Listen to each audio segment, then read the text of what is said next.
जामखेड नगर परिषद निवडणुकीच्या अनुषंगाने भारतीय जनता पार्टी प्रभाग क्रमांक 5चे उमेदवार हर्षद काळे व लता गायकवाड यांच्या प्रचारार्थ पंचायत समितीच्या माजी सभापती आशाताई शिंदे यांनी प्रभागात भेट देऊन प्रचार सभा घेत नागरिकांशी संवाद साधला आहे. सगळ्यांना माहितच आहे की आता जामखेड नगर परिषदेची सार्वत्रिक 2025 ची निवडणूक चालू आहे आणि या निवडणुकीचा प्रचार प्रत्येकच पक्षाचे नेते आणि उमेदवार आपापल्या परीने करत आहेत.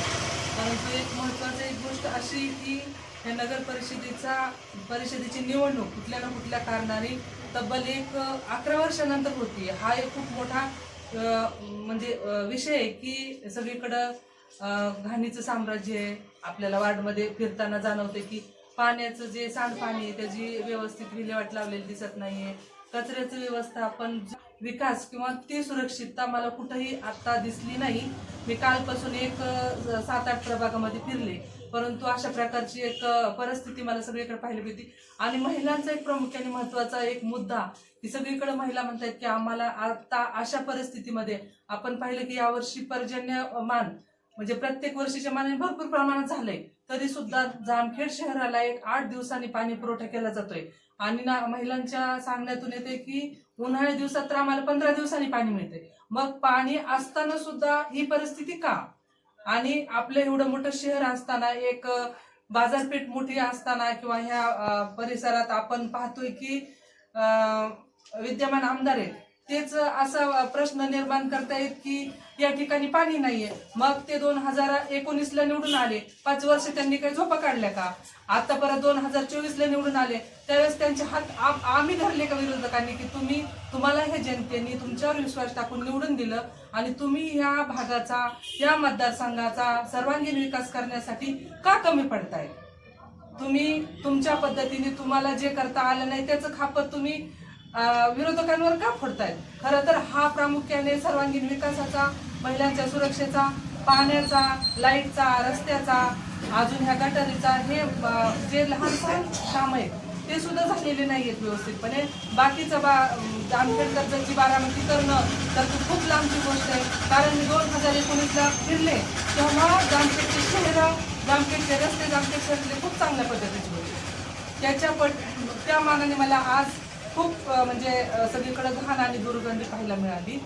म्हणून माझा जामखेड मधल्या सर्व सुज्ञ, जामखेड नगर परिषदेच्या हद्दीत येणाऱ्या सर्व सुज्ञ नागरिकांना माझी कळकळीची विनंती आहे आणि नम्रतेचं आव्हान आहे की आपण सर्वांनी महाराष्ट्र राज्याचे विधान परिषदेचे सभापती आदरणीय प्राध्यापक राम शिंदे साहेब यांच्या नेतृत्वात जो भारतीय जनता पार्टीच्या अधिकृत सन्माननीय नगर परिषदेसाठी जे नगर अध्यक्ष आणि इतर नगरसेवक साठी 24 उमेदवार आहेत, त्या सगळ्यांना आपण भरघोस मतांनी विजयी करावं आणि प्रामुख्याने आपल्या माणसाला जी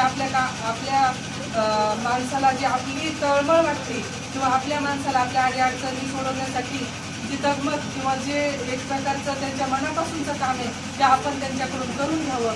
हे सगळ्या प्रश्न सोडवण्याचं सर्वच आता जनतेच्या हातात आहे.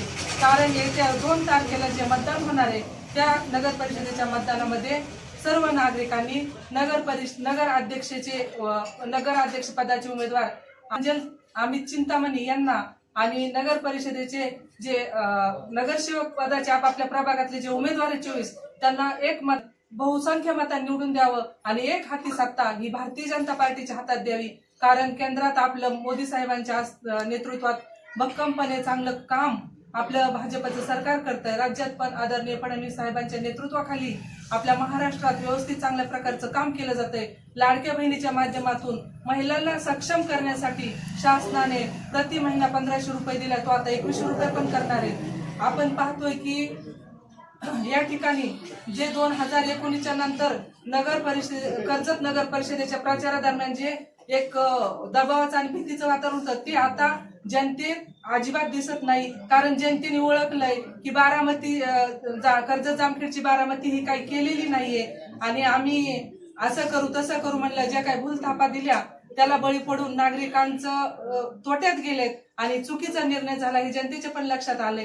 त्याच्यामुळे उत्स्फूर्त असा प्रतिसाद भारतीय जनता पार्टीच्या नगरसेवकाला मला प्रत्येक प्रभागामध्ये मिळताना दिसतोय आणि मला अपेक्षा आहे की नक्कीच ही आपली जामखेडची जी सुज्ञ जनता आहे ती आमच्या पूर्णच्या पूर्ण 24 नगरसेवकांना आणि नगर अध्यक्षांना निवडून दिल्याशिवाय राहणार नाही.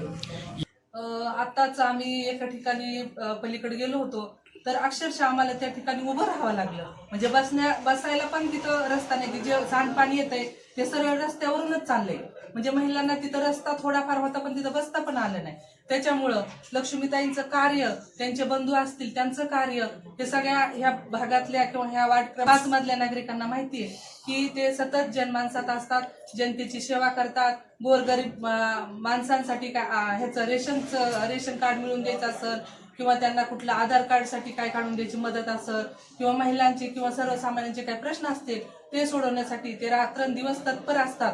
जनतेचा एक जनसामान्यातला हा चेहरा मोहरा आहे आणि जनतेने त्यांच्या आईचं आणि मामाचं काम बघून त्यांना नेतृत्व करण्याची संधी द्यावी. नक्कीच ते त्यांच्या आईच्या आणि मामाच्या पावलावर पाऊल टाकून आपल्या इथून पुढे सेवेचं कार्य यशस्वीपणे राम शिंदे साहेबांच्या मार्गदर्शनाखाली नगर परिषदेमध्ये पार पाडतील.